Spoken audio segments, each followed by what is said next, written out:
There's one thing I still can't understand from the Browns preseason finale on Saturday. We'll talk about it coming up on the Locked On Browns podcast.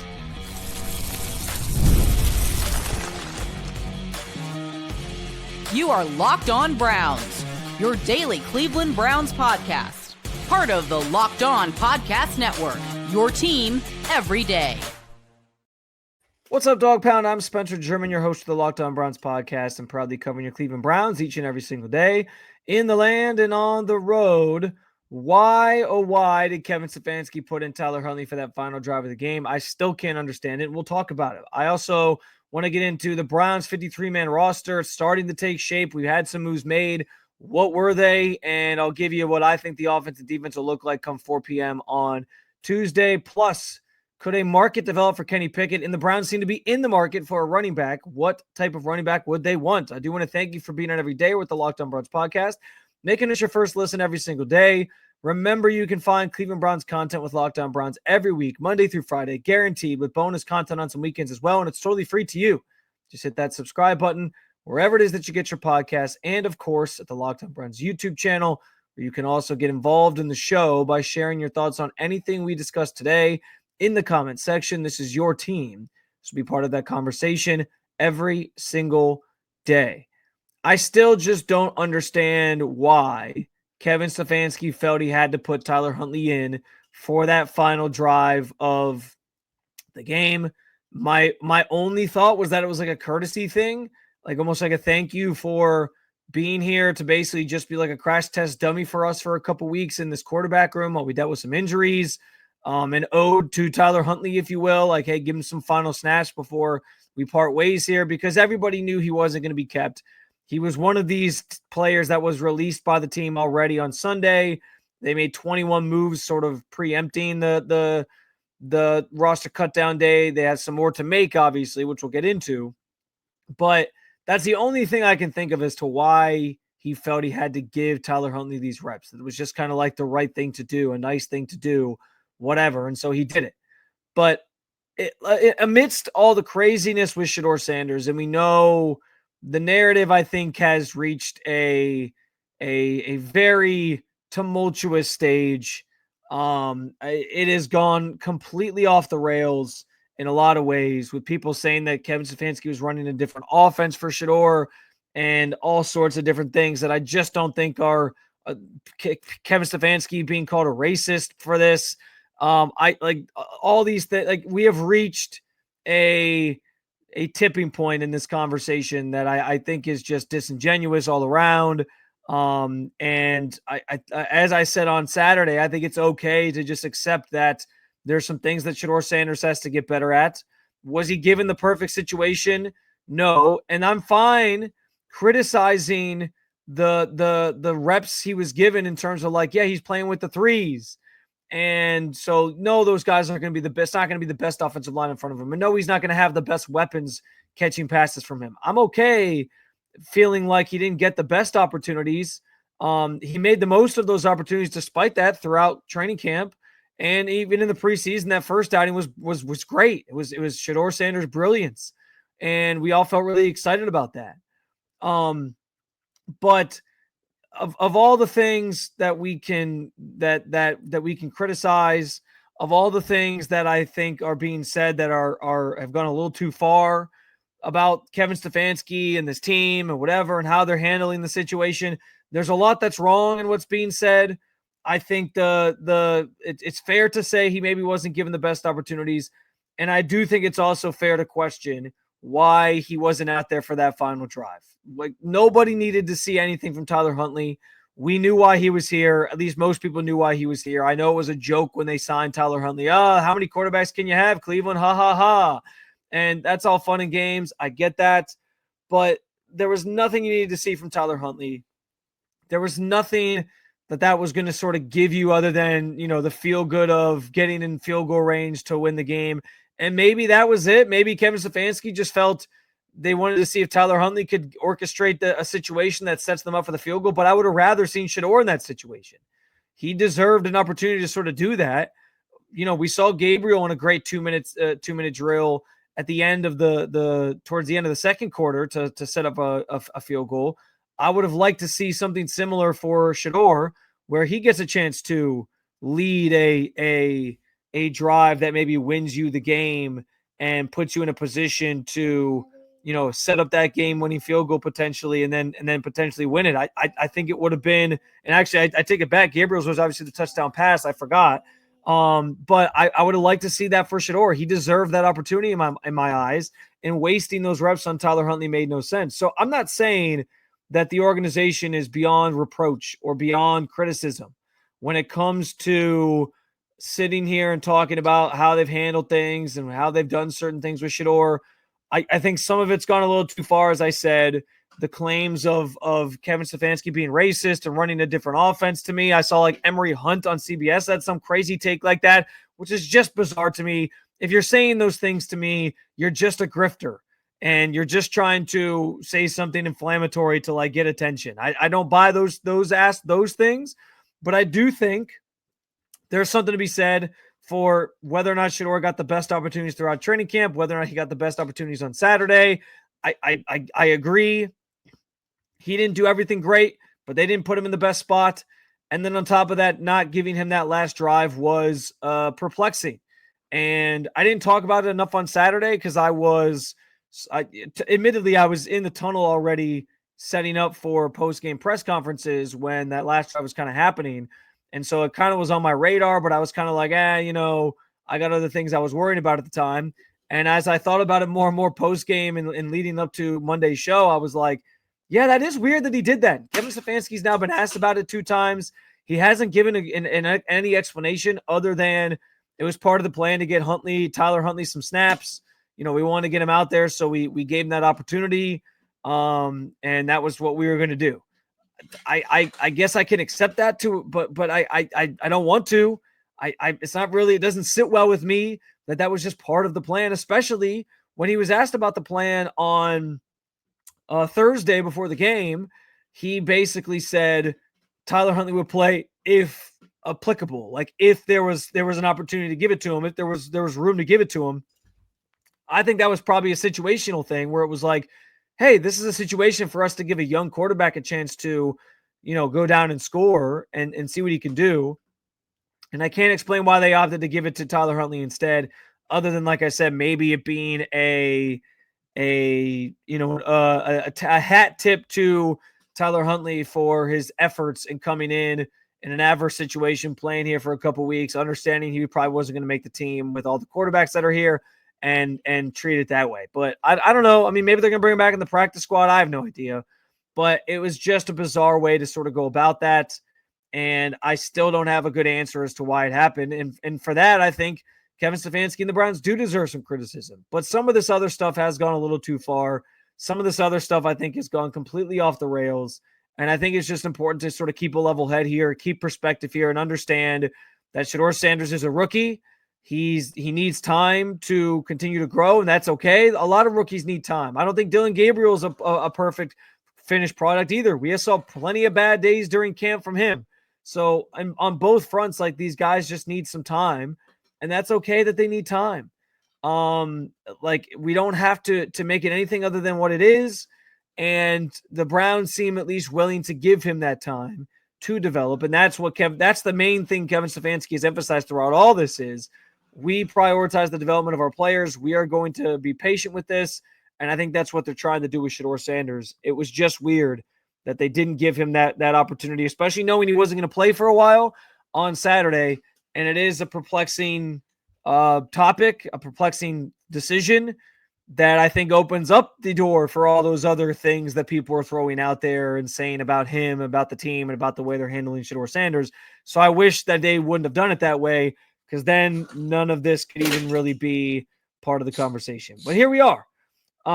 We'll pivot off of the Shedeur Sanders stuff in the quarterback room, at least for now, because 53-man roster is due on Tuesday, at 4 p.m. Some moves have already been made by the Browns. More are to come. I'll give you an offensive projection, a defensive projection, what I think the 53-man roster is going to look like come tomorrow, right here on the Locked On Browns podcast. Guys, you've probably heard of Viagra and Cialis. Maybe you've even tried them. But if you're looking for something beyond the usual pill, it's time to meet Rugiet Ready. Rugiet Ready is the next-gen prescription treatment designed to amplify arousal in the brain and boost blood flow. Unlike the usual pills that can take hours, Rugiet's 3-in-1 formula dissolves under your tongue, kicks in fast on an average of 15 minutes. Effects can last up to 36 hours, so you can stay confident and in control when the moment is right. If traditional options just haven't worked for you, Rugiet might be the answer. Over 150,000 men have already made the switch. Head to Rugiet.com/LockedOnNFL and use code LockedOnNFL to get 15% off today. That's Rugiet.com/LockedOnNFL and use promo code LockedOnNFL for 15% off. Individual results may vary with prescription treatment. Compounded drugs are permitted to be prescribed under federal law, but are not FDA approved and do not undergo FDA safety, effectiveness, and manufacturing review. Please visit the Rugiet website for full safety information.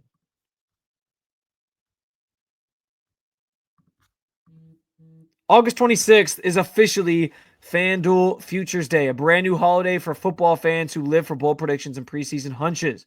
For just 24 hours, FanDuel is giving you deals on the NFL preseason predictions. So whether you're calling your MVP shot, eyeing a long shot division winner, or ready to crown a Super Bowl champion before the season even kicks off, this is your moment. Maybe you've got a feeling about who you think is going to win MVP. Joe Burrow, I think, is a pretty interesting option. I think he probably was deserving of it last year if the Bengals had made the playoffs, but they fell short.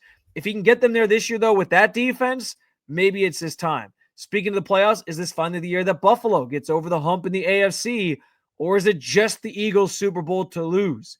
Place a futures bet on your favorite to win a championship. Visit the FanDuel app today and start planning your future bets now because Futures Day is one day only. FanDuel, play your game.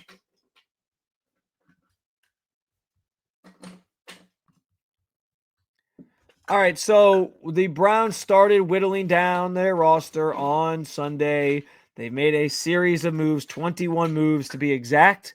And obviously, there's some notable names, maybe not notable, but there's some names on here that stood out as guys that I thought initially were going to make the roster and that now will not make the roster. They terminated 4 contracts. That's just a fancy way of saying they waived them for players that are more veteran status in the league.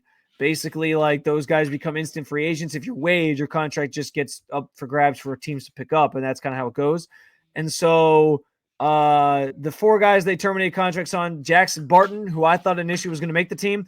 This one was surprising to a degree. Tony Brown, corner, who's a special teams ace for them. Quarterback Tyler Huntley, who we just talked about, and safety Nick Needham. They also waived 17 guys. Cornerback Chigozie Anusium, tight end Sal Cannella, guard Javian Cohen, tackle Sebastian Gutierrez, defensive end KJ Henry, defensive tackle Ralph Hawley, cornerback Christian Holmes, cornerback Keenan Isaac, tackle Jason Ivey, defensive end Tito Leo, linebacker Marvin Moody, cornerback Darius Rush, linebacker Charlie Thomas, tackle Lorenzo Thompson, guard D'Artagnan Tinsley, tight end Mitchell Van Voorheen, and center Bucky Williams. I don't know that I needed to go through that whole list, but here we are. We already did it anyway. Regardless, those 21 moves, just a few things that stand out. I mentioned Jackson Barton. I mentioned Tony Brown. Those 2 were certainly more surprising than others.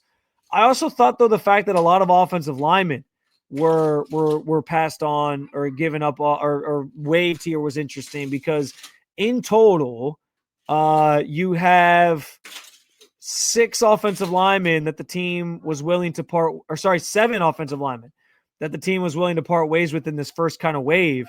And I thought that was interesting because I thought they were poised to keep 10 guys. Now I wonder if it's going to be 9 and if maybe they're going to look to other guys that get waived or passed on as options to bring in and bolster that room a little bit more with an extra body and maybe get to your 10 guys that I thought they were initially going to keep.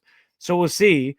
I also think that it suggests that guys like Cornelius Lucas is going to be okay. He's been in with an ankle injury. Somebody like Ethan Posick, who just suffered an injury in Saturday's game, seems like he's going to be okay for what it's worth. Kevin Stefanski said that he thought that him and Blake Whiteheart, by the way, who also left that game with a knee injury, were potentially going to be ready for week 1. So if he's saying that, it tells me they're not too concerned. And both those guys do show up on my 53-man roster prediction here. So we'll start with the offense first, as we tend to do. And this is where I think I'm at with the offensive side of the ball and how I think it's going to shake out. So the 4 quarterbacks, we've talked about that at length. I think it's going to happen at this point. I would be shocked if it didn't. It would pretty much take somebody like sending a Godfather offer for Pickett or somebody else for the Browns to move off of these guys. From a standpoint with Pickett, I think he's probably on this team, though, because the team really likes him, and we'll talk about that a little bit more coming up. But I think 4 quarterbacks. I got 3 running backs, and I got Amani Marshall over Pierre Strong Jr. I think that's kind of a for now thing. We're going to talk about the running back pursuit here in a second. But I think it's kind of like a nod to Amani Marshall for a solid camp, and then maybe they end up trying to move him to the practice squad later once they find another running back that they want to add to that group. So we'll talk about it. I don't know why it says we instead of wide receiver, but you get the idea here. Wide receiver, Jerry Jeudy, Cedric Tillman, Jamari Thrash, Isaiah Bond, DeAndre Carter, and I'm giving him the nod to Gage Larvadan, who I think deserves to be on this team. I think he deserves to be on this team over Deontay Johnson, who had a rough couple weeks here down the stretch of of training camp in the preseason. So I'm giving it to him as the guy that makes the final cut, and I'm saying they keep 6 wide receivers. I'm getting the 3 tight ends, David Njoku, Harold Fenton Jr., and Blake Whiteheart, who is injured, but it sounds like it's not going to be too bad.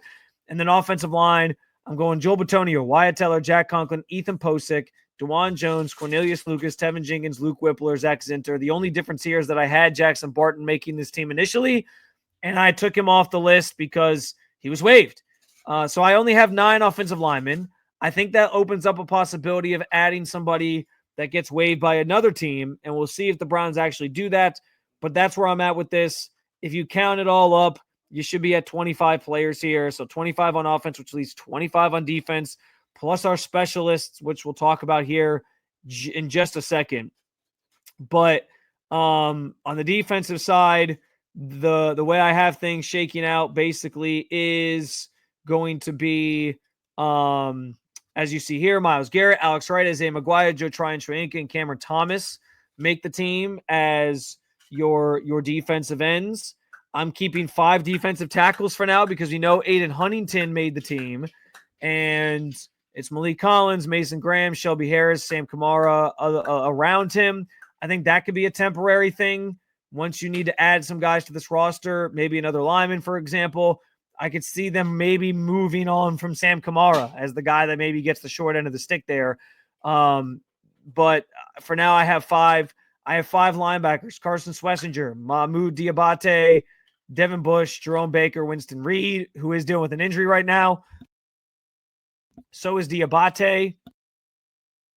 But I don't know that we got full context of those injuries leading up to week 1 from Kevin Stefanski on Sunday. But I think they both are safe to make the team. Winston Reed's a special teams guy, obviously. Corners, I have 6 for now, subject to potentially change. They might look to bolster that room via the guys that get waived from other rosters. But Denzel Ward, Greg Newsome, Cameron Mitchell, Miles Harden, Dom Jones, who was in there with that pseudo first team in the secondary, because we know Greg Newsome and Denzel Ward didn't play on Saturday. Lamarian James, aside from the concussion that he had a pretty solid, I think, camp, and he made a couple plays on Saturday. So I'm giving him the nod as the 6th guy. And then the safety group, Grant Delpit, Ronnie Hickman, DeMonte Casey, Rayshon Jenkins, I think they just keep 4. I don't have a slide for the specialists, but there is an interesting conversation to be had about kicker here. Corey Bojorquez is safe. Rex Sunahara is safe. Dustin Hopkins, TBD. I do not know on Dustin Hopkins. I think if I had to pick one way or another, I would lean that they keep Dustin Hopkins, but I'll tell you, Kevin Stefanski being non-committal when asked about the potential of what they're going to do with kicker and basically saying, we'll sort through all those things in the coming days, makes me think that they are going to look long and hard about what to do about the kicker spot. He's got some guaranteed money on his contract, Hopkins does, but it's only like $1.5 million, I think, or something like that. They cannot possibly risk. Like, this team's going to have enough to overcome from a talent standpoint in some areas. They cannot risk losing games on field goals and missed PATs and things like that. And I just think there's something wrong with Dustin Hopkins. He was brilliant 2 years ago until he got hurt at the end of the season. I don't know if he's got the yips. I don't know what it is, but something is off. And they may just keep Andre Smith because of the fact that Hopkins just missed that PAT, set up a bad situation, and seems like some of the problems from last year are still carrying over. That's going to be one to monitor, but this is where I have the roster at for now, subject to change. And some of those things that are subject to change, potentially a quarterback trade. Could a market develop for Kenny Pickett? And a potential add to the running back room are two of the things I tackle next here on the Locked On Browns podcast. Here at Locked On, we have a very important request. Locked On wants to hear from you. We put together a survey to learn more about our listeners and make your favorite podcasts even better. This is your chance to tell us what you like, what you don't, and answer questions about our advertisers. Go to lockedonpodcast.com/survey to get started. Everyone who completes a survey will be entered for a chance to win one of 10 $100 Amazon gift cards. Again, that's lockedonpodcast.com/survey. You can also find the link in the show notes. Thank you for helping us out. Today's episode is brought to you by Yahoo Fantasy. The NFL season is right around the corner, and you can feel the buzz in the air. Fantasy football is here. Everyone's researching, drafting, and building their championship squads. If you haven't joined a league yet, now is the time, and it's all happening on Yahoo Fantasy. I'm playing Yahoo Fantasy, and you should too, whether you're a first-timer or a veteran creating your millionth league. With the season set to kick off September 4th, now is the time to start playing Yahoo Fantasy Football, which offers so many fun ways to compete. Want more ways to play? Try the brand new Yahoo Fantasy Guillotine League mode, where the lowest scoring team each week gets eliminated until there's just one left standing. Want to play instantly with friends? Try the new Draft with Friends mode.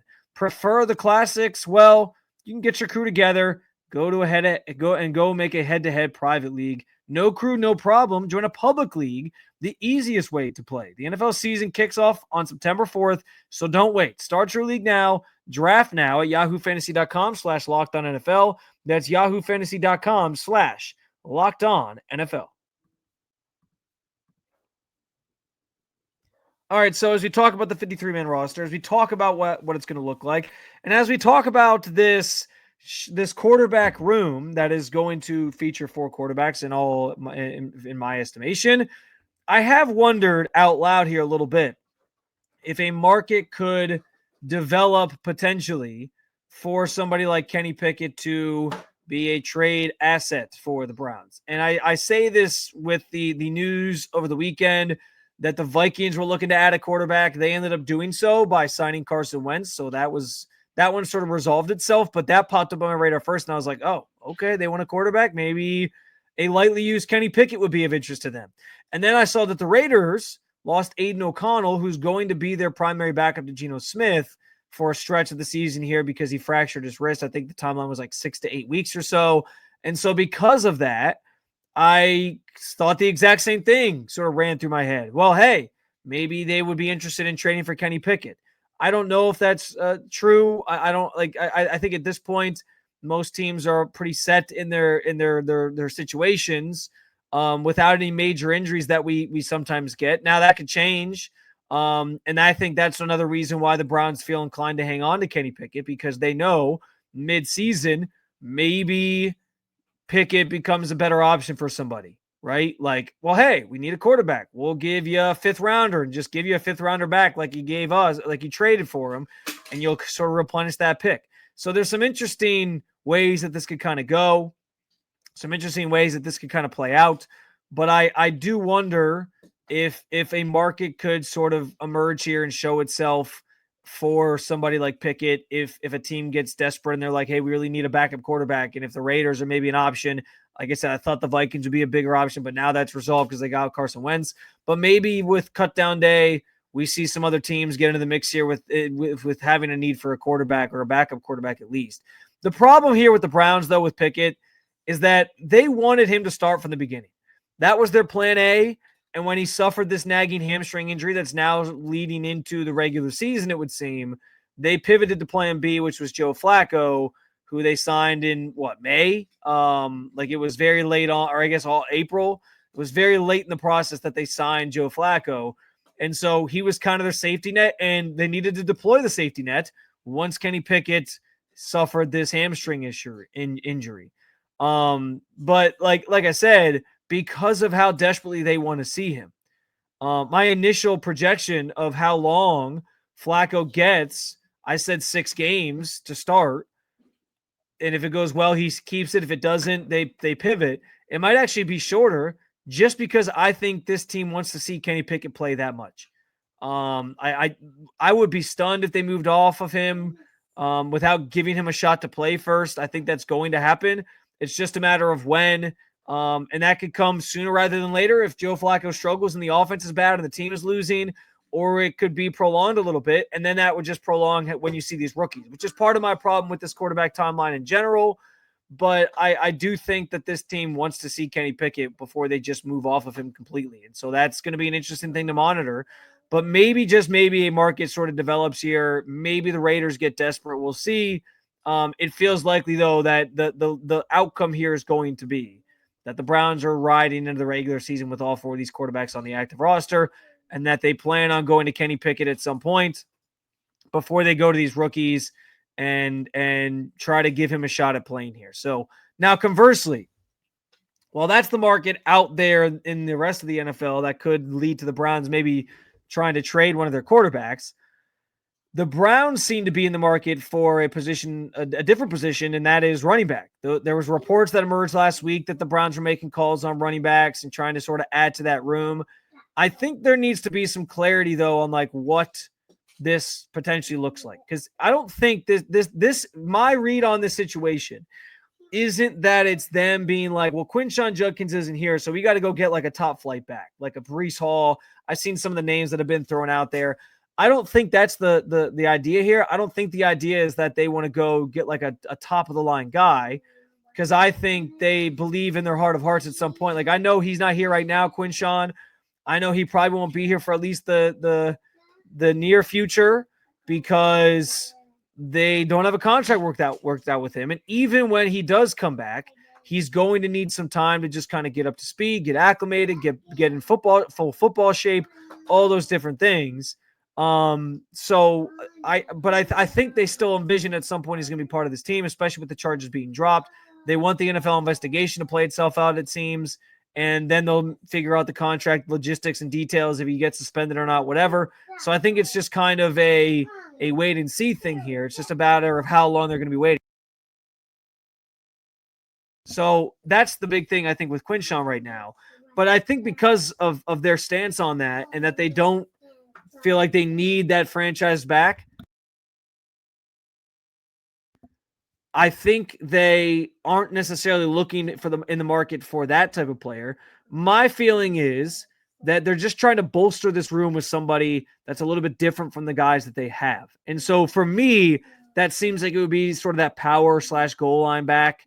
Like, unless they think Quinshon's never playing it down for this team, I think they're not in the business of trading premium picks for running backs, and that is the type of move that they're looking at. It's just like an ancillary, let's get another back in this room. Let's get somebody that's different from the other 2 guys, more of that power back. Yes, I'm into Audric Estime as an option.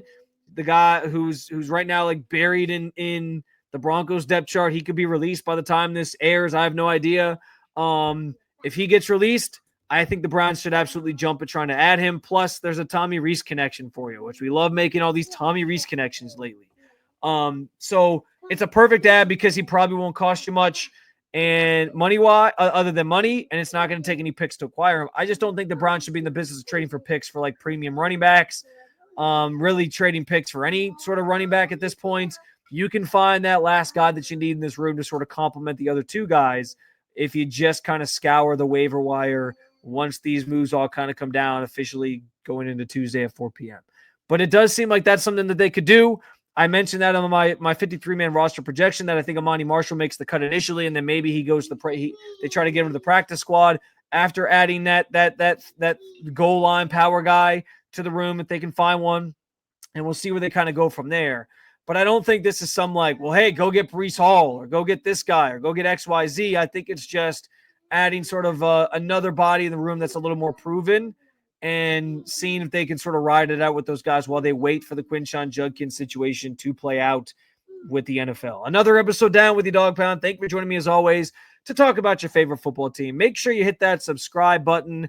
Let's make sure Locked On Browns is your first listen every day. You can find it wherever you get your podcast and, of course, at the Locked On Browns YouTube channel. For your second listen, check out Locked On Fantasy Football, where hosts Vinny Liar and Michelle Madjuk give you fantasy insights. Make sure you listen so you can become the most informed manager in your league, or you can keep it local. As always, check out Locked On Cavs or Locked On Guardians. Thank you for being an everydayer at the Locked On Podcast Network. I will talk to you again real soon, Cleveland. See ya.